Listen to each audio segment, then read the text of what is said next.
Welcome to the Slop Farm. Enjoy the video. You're starting now. Log into Aternos, go straight to your server page and press Start so the queue registers you. While waiting, confirm you have no other active start attempts or unresolved saves blocking slots. Make sure the chosen Minecraft version matches your world. Mismatches add processing time. Once you see your queue position number, monitor it. Don't repeatedly click Start. That only resets your spot and increases wait time. Be patient and prepare the next steps.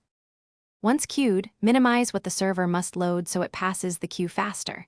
You can switch to a vanilla jar or a lighter fork and disable or remove heavy plugins and mods. Each removed element shortens startup processing. Also reduce view distance to 6/8 in server. Properties and disable auto backup or save tasks that trigger during startup.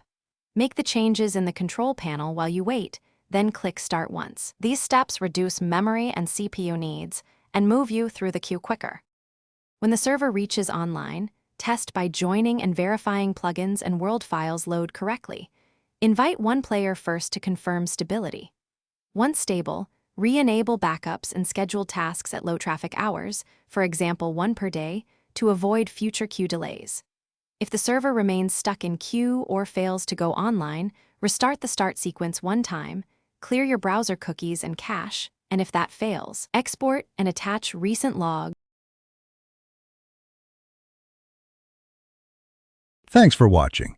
Consider subscribing if we helped you today.